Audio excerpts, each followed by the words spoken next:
नमस्कार साथियों। आज की क्लास में हम बीकानेर के राठौड़ वंश के शासन की बात करते हैं कि जो बीकानेर जो शहर था वो किस तरह से बसा था, और बीकानेर में जो मारवाड़ से एक अलग राज्य है, राठौड़ों का ही एक अलग राज्य है, किस प्रकार से बना था उसके बारे में हम चर्चा करते हैं। तो सबसे पहले हम इस इतिहास की घटना को मारवाड़ के इतिहास से देखते हैं कि किस प्रकार से जो राव जोधा थे उनके बड़े पुत्र ने क्या किया था। बड़े पुत्र ने बीकानेर की स्थापना की थी और एक अलग राज्य की स्थापना की थी अपने पिता के आशीर्वाद से। तो किस प्रकार से हुआ था उसके बारे में चर्चा करते हैं। तो बीकानेर की स्थापना की अगर हम बात करें तो जो मारवाड़ राज्य का जो जोधपुर राज्य है उसके जो शासक थे राव जोधा जी अपने दरबार में क्या कर रहे थे, एक बार चर्चा कर रहे थे, मतलब किसी विषय के ऊपर। और वहां पर उनका एक भाई था कांथड़, और राव बिक्का जो उनके बड़े पुत्र थे, और उनके साथ एक छोटा भाई था बिदा। ये तीनों भी दरबार में क्या थे, उपस्थित थे। और राव जो जोधा है वो क्या कर रहे थे, अपनी कोई बात बता रहे थे, और बात बताते टाइम में उन्होंने ध्यान दिया कि जो राव बिदा है और उनके भाई जो कांथड़ हैं वो क्या है, आपस में अपनी चर्चा कर रहे हैं और उनकी खुद जो राव जोधा की बात पर ध्यान नहीं दे रहे हैं। तो उन्होंने क्या किया, उन्होंने उनको 2-3 बार देखा लेकिन उन्होंने उनकी बात पर ध्यान नहीं दिया। तो उन्होंने थोड़ा सा मजाक में ये बात कह दी कांथड़ को कि दरबार के अंदर की कांथड़ और जो बिक्का है वो इस प्रकार से चर्चा कर रहे हैं कि जैसे कोई नया राज्य की स्थापना करने की चर्चा कर रहे हो। तो इससे क्या हुआ, जो दरबार के लोग थे वो क्या करने लगे, वो सारे लोग दरबार के कांथल जी की और राव बिक्का की क्या करने लगे, मजाक उड़ाने लगे। तो जो कांथल थे उनको भी इस बात का दरबार के अंदर बुरा महसूस हुआ कि किस प्रकार से राव जोधा ने उनकी मजाक उड़ाई है। और वहीं से क्या हुआ, वहीं से कांथल जो राव बिक्का के भाई थे, माफ कीजिएगा राव जोधा के जो भाई थे, उन्होंने क्या किया, अपने भतीजे राव बिक्का को खड़ा किया और सभी दरबार के सामने ये बात कही कि आज के बाद हम जोधपुर राज्य को छोड़कर किसी और राज्य की क्या करेंगे, स्थापना करके और अपना राज्य क्या करेंगे, बसाएंगे। और उनसे क्या लिया, उन्होंने आशीर्वाद लिया। आशीर्वाद लेने के बाद में राव बिक्का और उनका जो भाई था राव बिदा और उनके चाचा और कुछ और भी जो राजपूत सरदार थे वो उनके साथ चल पड़े। और जाने के बाद में उन्होंने क्या किया, जांगल प्रदेश की ओर गए। और रास्ते में राव जो रणमल की एक धर्म बहन थी जिनका नाम है करनी माता, जो उनकी बुआ लगती थी। और उनसे जाकर उन्होंने ये बात कही कि इस प्रकार से दरबार में हमारी इस प्रकार से मजाक उड़ाया गया, और मैंने राव जोधा से ये वादा भी कर दिया कि हम एक नया राज्य बसाएंगे। तो अपनी बुआ के पास जाने के बाद में, करनी माता के पास जाने के बाद में उन्होंने वहां से उनका आशीर्वाद प्राप्त किया। और एक जो रामायण के अंदर जिसे जांगल प्रदेश के नाम से जाना जाता है, वहां पर उन्होंने क्या किया, एक नए राज्य की, बीकानेर राज्य की स्थापना की। और उसके बारे में हम आगे चर्चा करते हैं। तो किस प्रकार से बीकानेर राज्य की जो स्थापना हुई थी और किसके आशीर्वाद से हुई थी, करनी माता के आशीर्वाद से हुई थी, उसके बारे में हम आगे लेसन में चर्चा करते हैं कि बीकानेर राज्य जो एक अलग राज्य स्थापित हुआ और कई सदियों तक महान कार्य भी किए उन्होंने। तो उसके बारे में हम आगे चर्चा करते हैं। बीकानेर के राठौड़ों के इतिहास की बात करें तो जो उनकी कुल देवी है,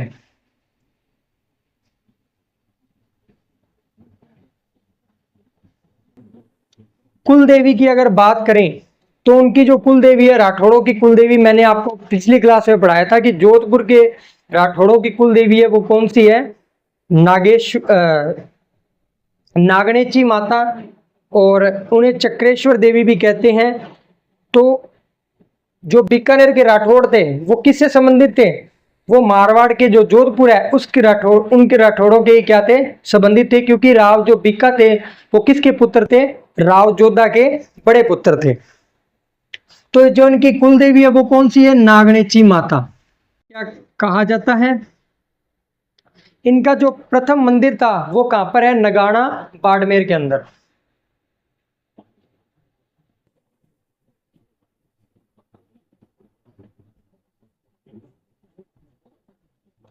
और उसके बाद में जो राव जोधा थे, मारवाड़ के जो राव जोधा थे, उन्होंने क्या किया था? इनका जो दूसरा मंदिर था वो कहाँ निर्माण कराया था? मेहरानगढ़ दुर्ग के अंदर।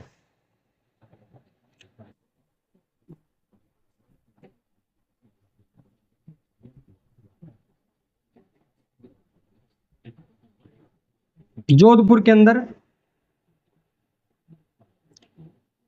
राठौड़ों की कुल देवी का जो दूसरा मंदिर है वो कहां पर है? मेहरानगढ़ दुर्ग के अंदर है, जोधपुर के अंदर। और जो तीसरा मंदिर था वो किसने बनाया था? वो राव बीका ने बनाया था, बीकानेर के जूनागढ़ दुर्ग के अंदर।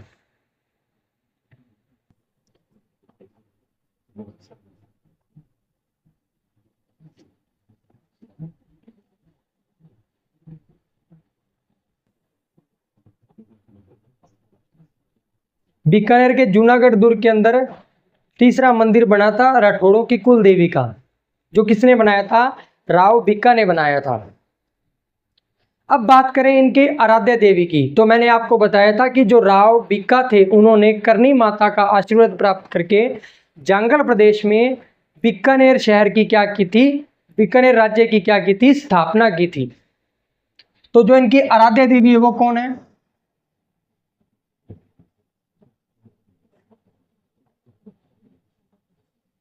करनी माता।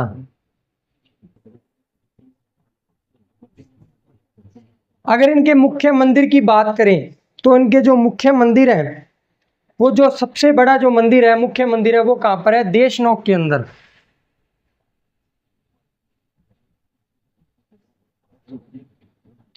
दूसरा जो मंदिर है, अगर उसकी बात करें, दूसरा जो मंदिर है, मुख्य मंदिर कहां पर है? देशनोक, बीकानेर के अंदर पहला मंदिर।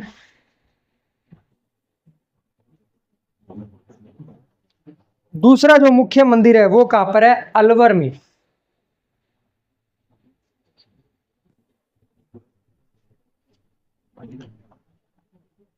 उदयपुर में।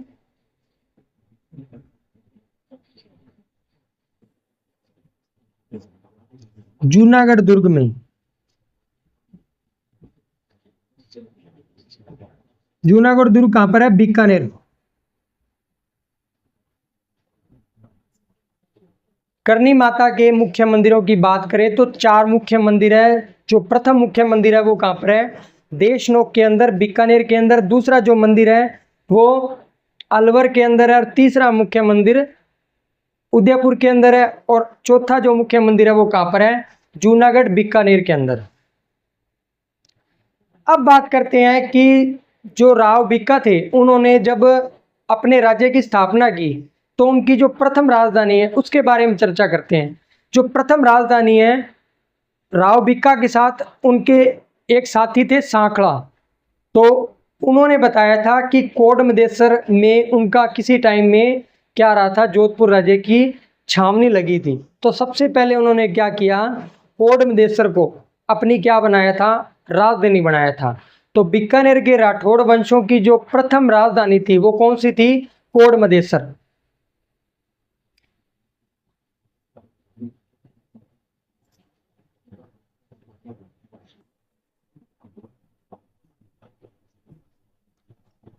राठौड़, बीकानेर के जो राठौड़ है उनकी जो प्रथम राजधानी है वो कौन सी है? कोडमदेसर। 1472 में बीकानेर के जो शासक है राव बीका, वो बीकानेर राज्य के क्या बने थे? राजा बने थे, और उन्होंने फर्स्ट राजधानी बसाई थी अपनी कोडमदेसर।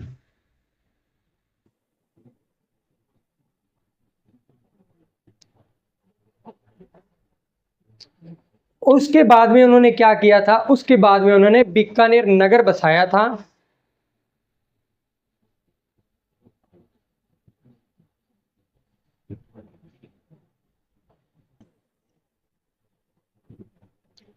अब बात करते हैं बीकानेर की स्थापना।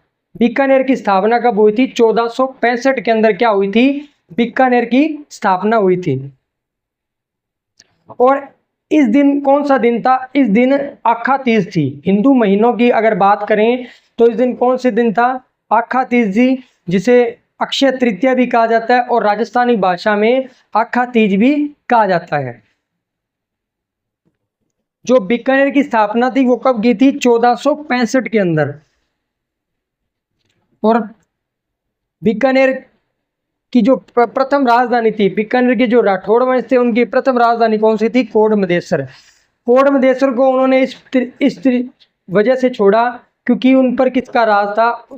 उन पर जो पुंगल के बाटी थे उनका राज था। और इसलिए जो बीकानेर के जो शासक थे राव बिक्का, वो अभी अभी राजा बने थे और किसी भी प्रकार का किसी पड़ोसी राज्य के साथ कोई विवाद नहीं चाहते थे। तो उन्होंने क्या किया? कोडमदेसर को छोड़कर अपना एक नगर बसाया, बीकानेर नगर, और वहां अपनी क्या की? सेकंड राजधानी बढ़ाई बीकानेर को। 1488 में उन्होंने क्या किया? 1488 के अंदर बीकानेर नगर बसाया था। माफ कीजिए, बीकानेर शहर बसाया था।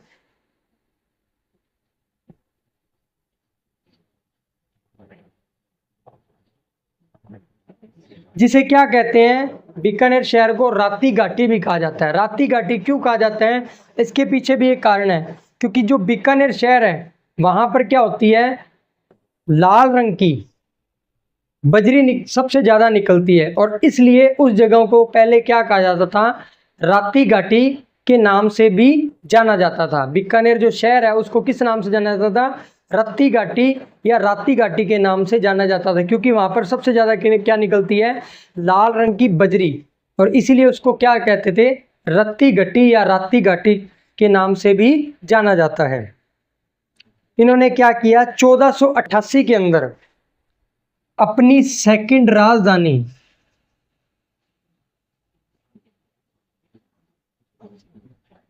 बीकानेर शहर को क्या किया? अपनी सेकंड राजधानी बनाया। सेकंड राजधानी कौन सी थी? बीकानेर नगर। और पहली कौन सी थी? कोडमदेसर।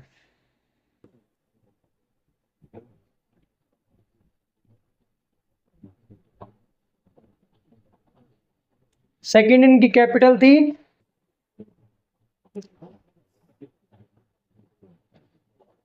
और इसे राव बिक्का की टेकरी दुर्ग भी कहा जाता था। क्या कहा जाता है? राव बिक्का का टेकरी दुर्ग।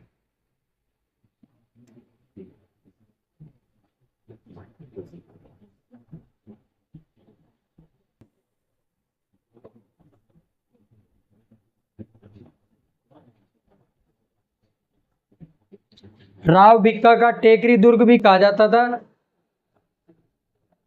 राव बिक्का ने, मैंने आपको पहले भी बताया था, राव बिक्का ने बीकानेर राज्य की स्थापना अपने चाचा कांथल और अपने छोटे भाई बीदा की सहायता से क्या किया था? बीकानेर राज्य की स्थापना की थी। तो इसमें लिखते हैं आगे, राव बिक्का ने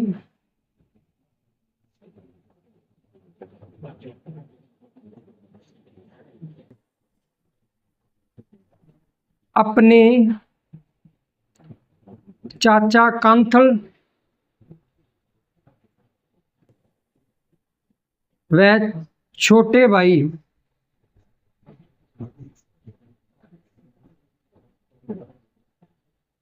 बीदा, छोटे भाई बीदा के साथ मिलकर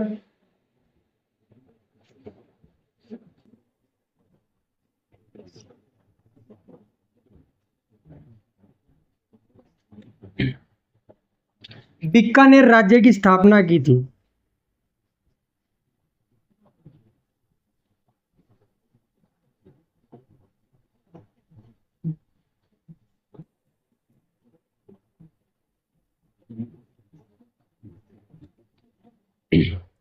मैंने आपको पहले भी बताया था कि जो राव बिक्का है उन्होंने अपने चाचा कांतल और छोटे भाई बीदा की सहायता से क्या किया था, बीकानेर राज्य की स्थापना की थी। और राव बिक्का ने क्या किया था, करनी माता के आशीर्वाद से और राव जोधा के आदेश पर 1465 में क्या की थी, बीकानेर की स्थापना की थी। राव बिक्का ने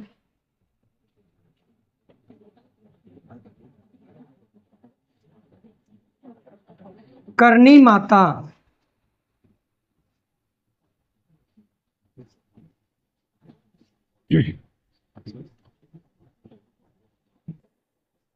आ, करनी माता के आशीर्वाद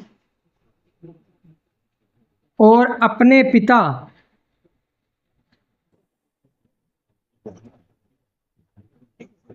राव जोधा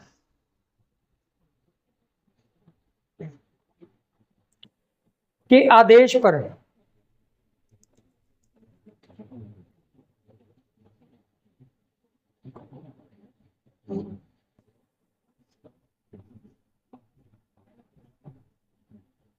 बीकानेर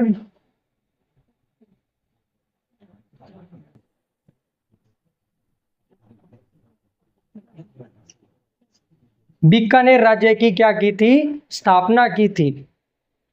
अब बीकानेर के आगे हम बीकानेर के जो राजा थे राव बिक्का, उनके शासनकाल और निर्माण की बात करें तो उन्होंने किस प्रकार से निर्माण करवाया था और कहाँ कहाँ उन्होंने युद्ध किए थे, उसके बारे में हम चर्चा करते हैं।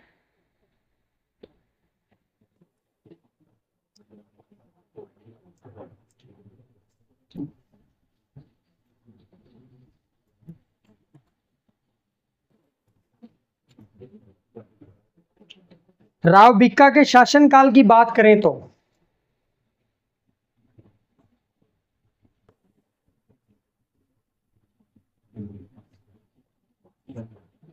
1465 से 1504 तक इन्होंने क्या किया था, बीकानेर शहर पर राज किया था, अपना शासन किया था। बीकानेर के राठौड़ वंश का संस्थापक आदि पुरुष या मूल पुरुष भी कहा जाता है। बीकानेर के राठौड़ वंश का संस्थापक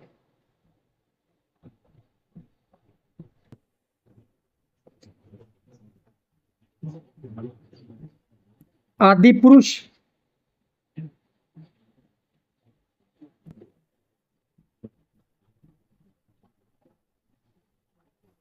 राठौड़ों के संस्थापक, बीकानेर के जो राठौड़ वंश थे उनके संस्थापक राव बिक्का को कहा जाता है और आदि पुरुष भी कहा जाता है और मूल पुरुष भी क्या कहा जाता है।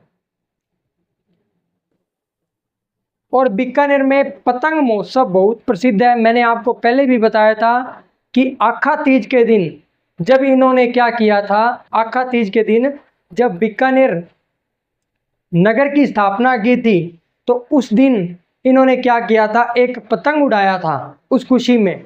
और उसी से क्या हुआ, ये पतंग महोत्सव की क्या हुई थी, शुरुआत हुई थी। बीकानेर के अंदर आखा तीज के दिन क्या उड़ाए जाते हैं, पतंग उड़ाए जाते हैं। वैसे देखा जाए तो मकर संक्रांति के दिन क्या उड़ाए जाते हैं, पतंग उड़ाए जाते हैं। लेकिन बीकानेर के अंदर अगर पतंग महोत्सव की बात करें तो वो किस दिन होता है, वो आखा तीज के दिन होता है। और इसकी शुरुआत किसने की थी, राव बिक्का ने की थी। पतंग महोत्सव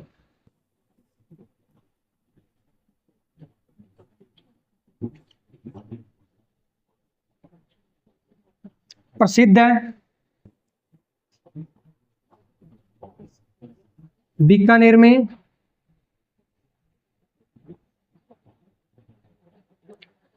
इन्होंने क्या किया था, देशनोक स्थान पर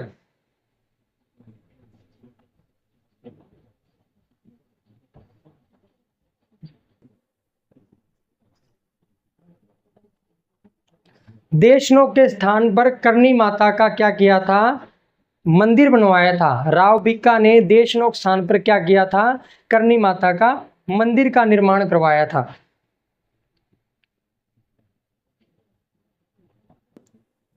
करणी माता के मंदिर का निर्माण।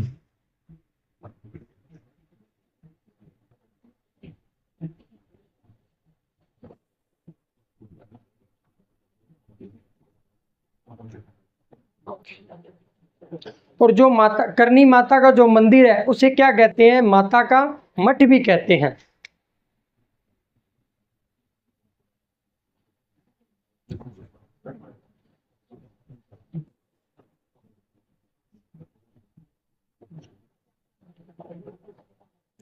और जो इनकी समाधि है वो कहां पर है? दियात्रा गांव में।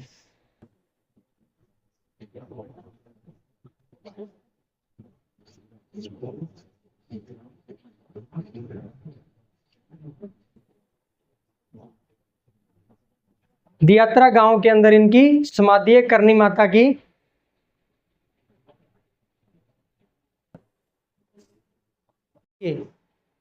जो राजा राव जोधा थे उन्होंने अपने बेटे राव भिक्का से, जो बीकानेर की स्थापना की थी, उनसे एक वादा किया था कि वह, उन्होंने जब अलग अपना राज्य स्थापित कर लिया है तो उसके बाद में वो जोधपुर राज्य से कोई भी हिस्सा ना मांगे।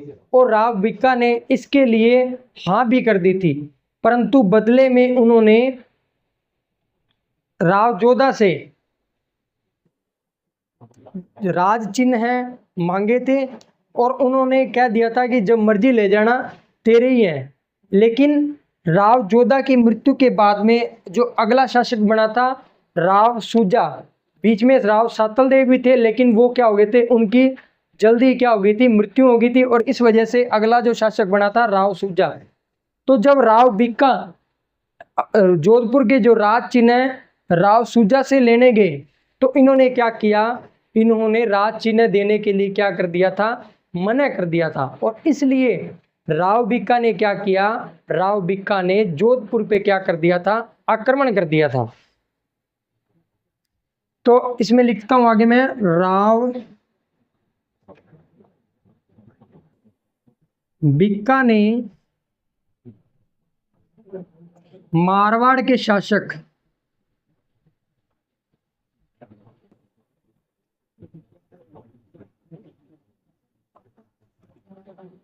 राव सूजा के काल में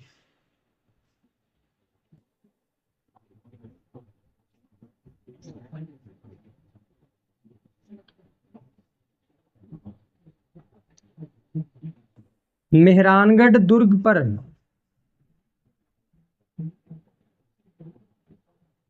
आक्रमण किया। अब जब ये युद्ध हुआ तो इसके बाद में जो राव सूजा की जो माता थी उन्होंने क्या किया था, इन दोनों के बीच में समझौता करवाया था। और समझौते के बाद में राव भिक्का मेहरानगढ़ दुर्ग से 14 प्रकार की जो वस्तुएं हैं वो अपने साथ बीकानेर लेके आए थे।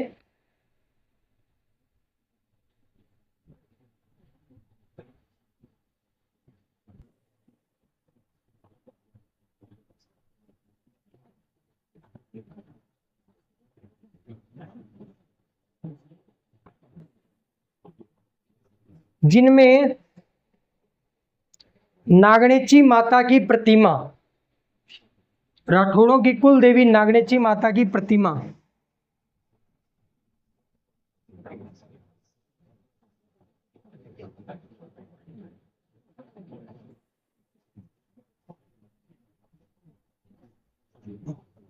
नागणेची माता की प्रतिमा लेके आए थे। राव सिंह, जो राव सिंह का चंदन सिंहासन था वो भी लेके आए थे।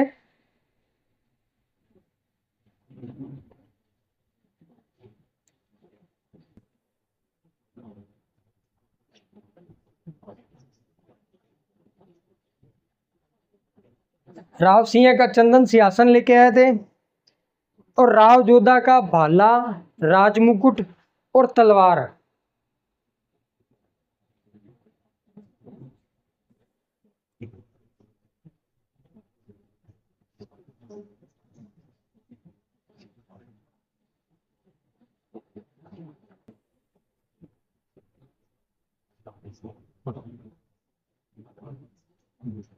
और तलवार अपने साथ बीकानेर लेके आए थे। अब हम अगले राजा की बात करते हैं, राव लूणकरण की। अब हम आगे बात करते हैं राव लूणकरण की। बीकानेर के जो अगले शासक थे वो कौन थे? राव लूणकरण। तो राव लूणकरण की बात करें तो इनका जो शासनकाल था वो 1504 से लेकर 1526 तक था। और इनको क्या कहा जाता था? कलयुग का कर्ण भी कहा जाता था। और ये बात किसने की थी? जो इनके पुत्र थे राव जैतसी, उनका एक राइटर था बिट्टू सुरजा। बिट्टू सुरजा ने इनको क्या कहा था? कलयुग का कर्ण कहा था। राव लूणकरण को क्या कहा जाता था? कलयुग का कर्ण। ये बहुत दानवीर राजा थे और इसलिए इन्हें क्या कहा था? कलयुग का कर्ण। और ये बात किसने कही थी? राव जैतसी के दरबारी थे जिन्होंने क्या कहा था? जिनका नाम था बिट्टू सुरजा। बिट्टू सुरजा ने इनको क्या कहा था?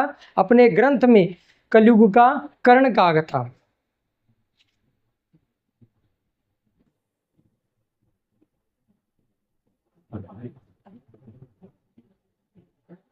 बिट्टू सुरजा,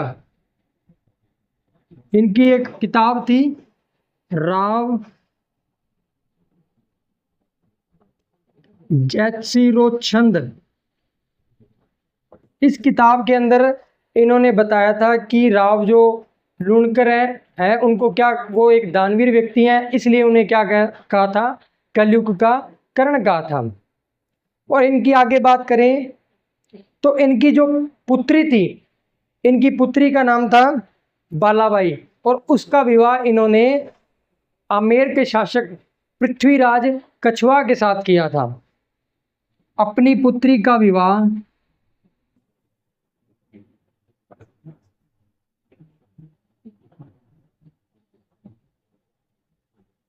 आमेर के शासक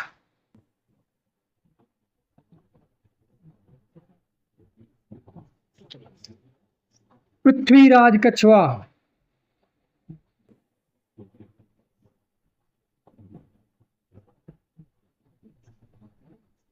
के साथ किया था और इनकी पुत्री का नाम था बालाबाई। अपनी पुत्री बालाबाई का विवाह पृथ्वीराज कछवाहा के साथ किया था, आमेर के शासक के साथ। इन्होंने क्या किया था? अपने नाम से बीकानेर शहर के पास बीकानेर राज्य में लूणकरणसर नगर बसाया था। बीकानेर के अंदर, बीकानेर जो राज्य है उसके अंदर लूणकरणसर है, तो उसकी जो स्थापना थी राव लूणकर ने की थी। राव लूणकरणसर ने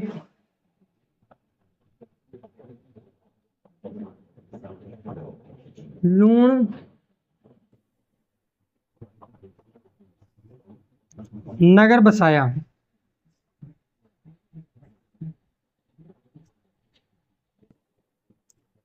और इन्होंने लूणकरणसर के अंदर लूणकरणसर झील का निर्माण करवाया।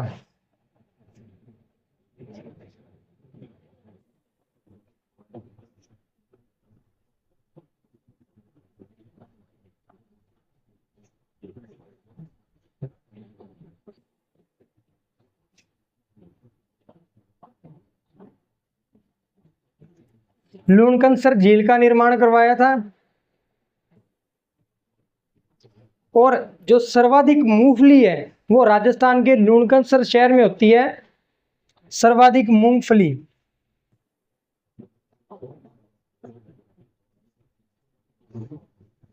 राजस्थान की जो सर्वाधिक मूंगफली है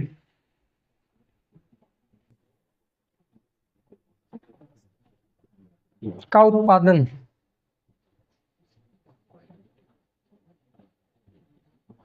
लूणकरणसर के क्षेत्र में होती है और इसे राजस्थान का राजकोट भी कहा जाता है।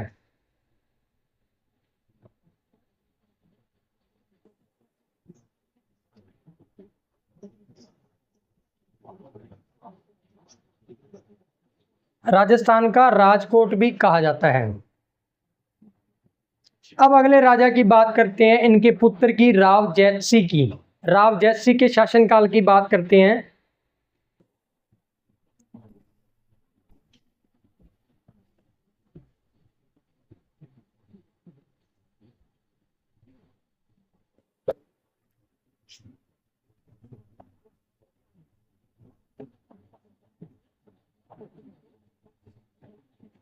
1526 से लेकर 1542 तक।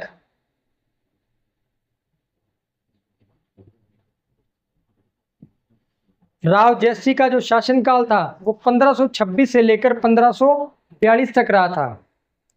और इन्होंने क्या किया था, जो राणा सांगा का जो बाबर के साथ युद्ध हुआ था, खानवा का युद्ध 1526 में, उसमें अपने पुत्र कल्याणमल को भेजा था।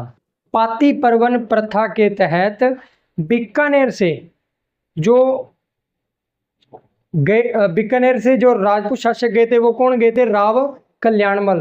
पाती पर्वत प्रथा के तहत बीकानेर से खानवा के युद्ध में राव कल्याणमल गए थे, जो इनके राव जयसी के पुत्र थे।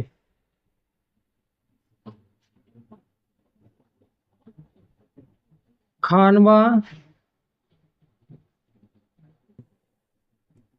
युद्ध में सांगा की सहायता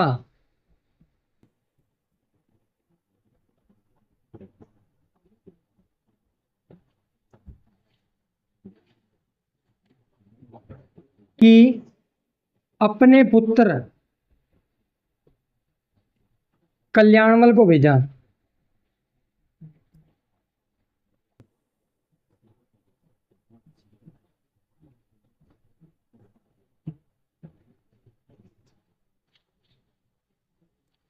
इनके दरबारी कवि की बात करें तो इनका दरबारी कवि कौन था, बिट्टू सुरजा।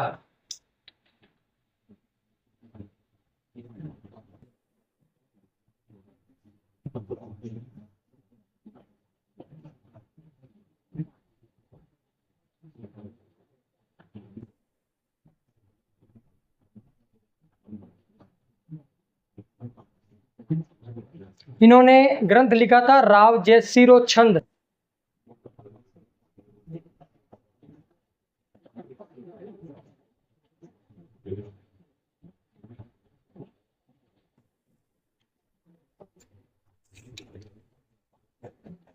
राव जयसिरो छंद किसने लिखा था, बिट्टू सुरजा ने। और ये किसके दरबारी कवि थे, राव जयसी के दरबारी कवि थे।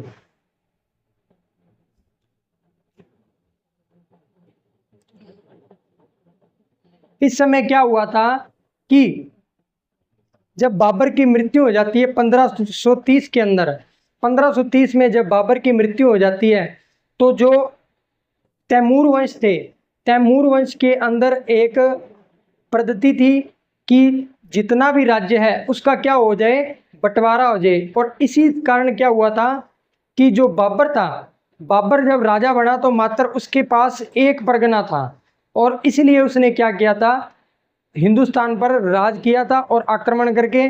तो बाबर के मरने के बाद में उसके 4 पुत्र थे, हुमायूं, हिंदाल, अस्करी और कामरान। तो कामरान की जो राज्य था वो पंजाब का क्षेत्र था, और जो हुमायूं था उसका क्षेत्र कौन सा था, आगरा और मथुरा। तो कामरान ने क्या किया, कामरान ने जो बीकानेर की जो एरिया है वो हरियाणा और पंजाब के साथ लगता था, तो उसने क्या किया, कामरान ने, जब राव जयसी उस समय शासक थे, तो उन्होंने क्या किया था, जो हनुमानगढ़ और गंगानगर का एरिया है वहां पर उन्होंने क्या किया था, आक्रमण करके उस एरिया को अपने कब्जे में कर लिया था। और कब्जे में करने के बाद में उन्होंने आगे बीकानेर के ऊपर आक्रमण करना चाहा साम्राज्य विस्तार की नीति से। तो जब बीकानेर पे उन्होंने आक्रमण किया तो राव जयसी ने क्या किया था, कामरान को हराकर पुनः भेज दिया था। और इस युद्ध को राप्ती घाटी के युद्ध से के नाम से जाना जाता है। बाबर का पुत्र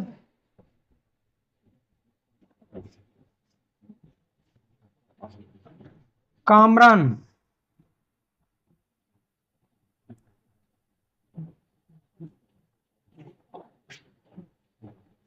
ने 1532 में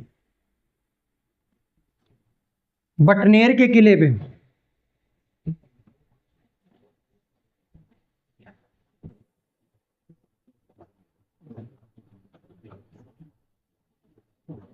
आक्रमण कर जीत लिया।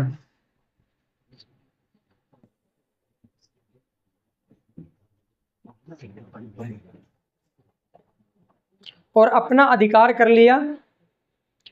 1534 में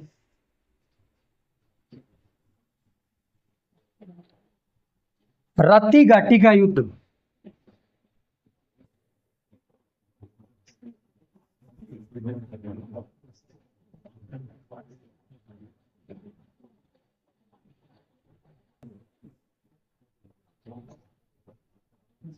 राती घाटी का युद्ध 1534 में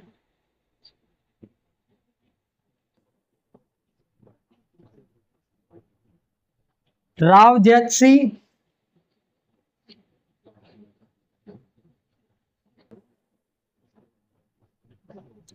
बाबर का पुत्र कामरान,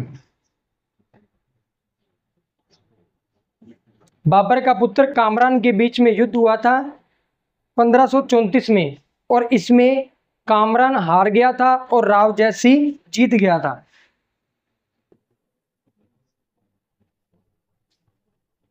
अब अगले युद्ध की बात करते हैं। अब हम आगे बात करते हैं पाहेबा साहेबा का युद्ध।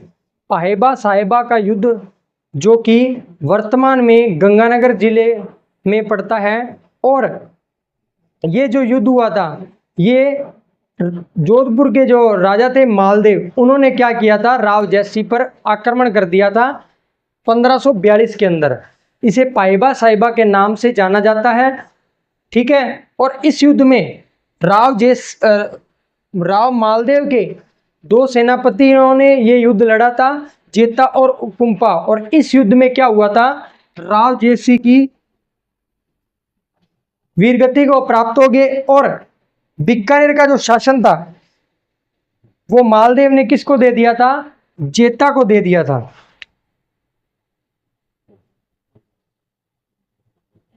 और इनके जो पुत्र थे कल्याणमल, वो कहां चले गए थे, कल्याणमल शेरशाह सूरी की शरण में चले गए थे।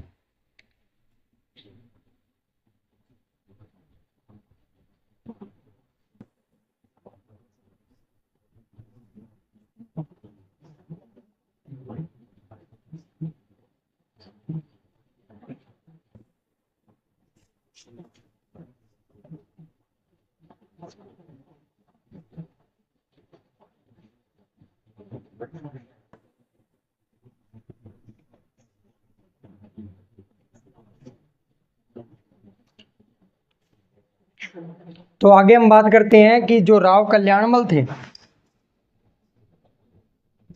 वो शेरशाह सूरी की शरण में दिल्ली चले गए थे, क्योंकि मालदेव ने पहले वीरमदेव नागौर पर आक्रमण करके नागौर को जीत लिया, और उसके बाद में उन्होंने बीकानेर पे आक्रमण किया, और बीकानेर पे आक्रमण करने के बाद में उसका जो शासन था वो जेता को सौंप दिया था, और वीरमदेव की क्या कर दी थी, माफ कीजिए, राव जैसी की इन्होंने क्या कर दी थी, हत्या कर दी थी। और जो कल्याणमल थे वो कहाँ चले गए थे, शेरशाह सूरी की शरण में चले गए थे। अब आगे बात करते हैं राव कल्याणमल की। 1544 से 1574 तक इनका शासनकाल था।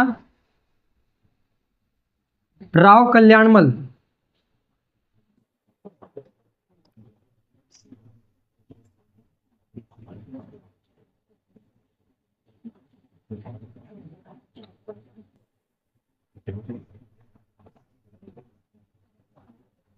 पंद्रह सौ चुम्मालीस से 1576,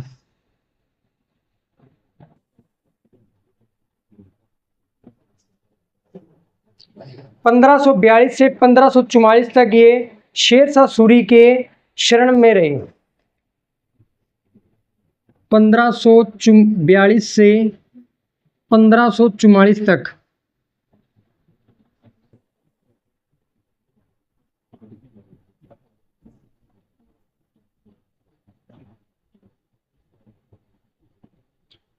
उसके बाद में मालदेव से शेरशाह सूरी ने क्या किया था, युद्ध किया था, और उस युद्ध में मालदेव उस युद्ध से दूर चले गए थे, और वह युद्ध जेता और कुंपा ने लड़ा था। मैंने जोधपुर के इतिहास में आपको बताया था कि, और उस युद्ध में हारने के बाद में शेरशाह सूरी ने क्या किया था, जोधपुर पर अपना कब्जा कर लिया था, और वहां पर मस्जिद का निर्माण करवाया था एक, और राव कल्याणमल को क्या किया था, बीकानेर राज्य को सौंप दिया था। युद्ध जीतने के बाद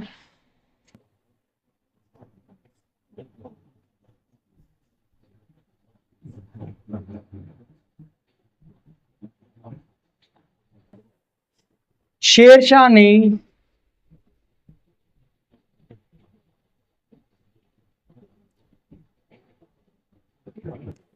कल्याणमल को बीकानेर का शासक बनाया।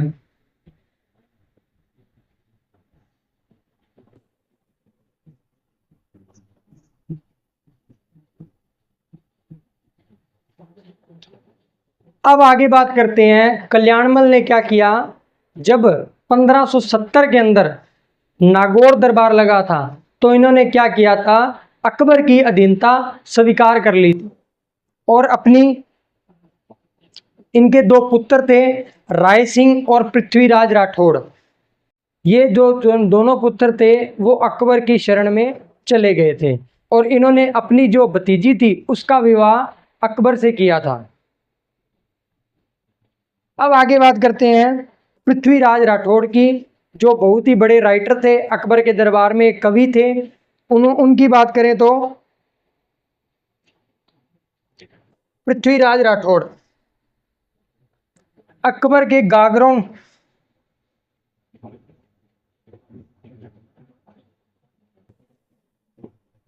अकबर ने गागरों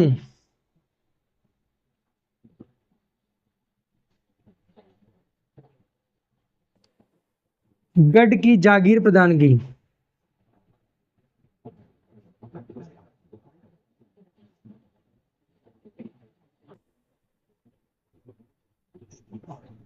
गागरोनगढ़ की क्या की थी, जागीर प्रदान की थी पृथ्वीराज राठौड़ को अकबर ने। इन्होंने बेली कृष्ण रुक्मणी री ख्यात भी लिखी थी डिंगल भाषा में। बेली कृष्ण रुक्मणी री ख्यात डिंगल भाषा में लिखी थी।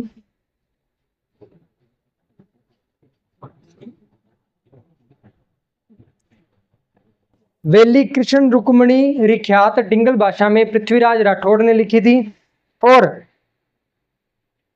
इनका जो विवाह था वो किरण कुंवरी के साथ हुआ था।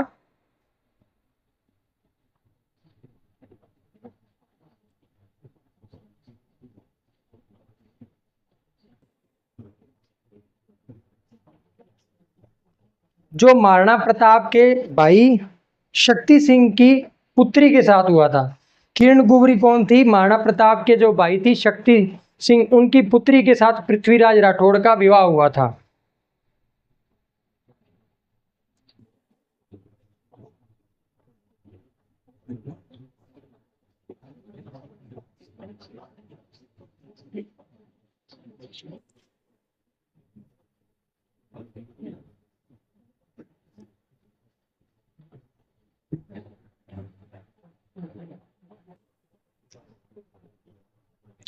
इनकी अन्य रचना भी है जिसका नाम है दशम भागवत रा दूहा। दशम भागवत रा दूहा, दशम भागवत रा दूहा। तो इस क्लास में यहाँ तक हमारी जो क्लास है वो समाप्त होती है। अगले जो शासक है राजा राय सिंह, उनके बारे में हम आगे चर्चा करेंगे अगली क्लास में। इसी के साथ जो हमारी क्लास है वो समाप्त होती है। अगर आपको वीडियो अच्छी लगी हो तो लाइक कीजिए, शेयर कीजिए। अगर आपको इसके PDF नोट्स चाहिए तो हमारे नीचे जो लिंक दिए डिस्क्रिप्शन में, उससे आप टेलीग्राम चैनल को ज्वाइन करके इसकी PDF आप मुफ्त में उपलब्ध करा सकते हैं हम आपको। धन्यवाद।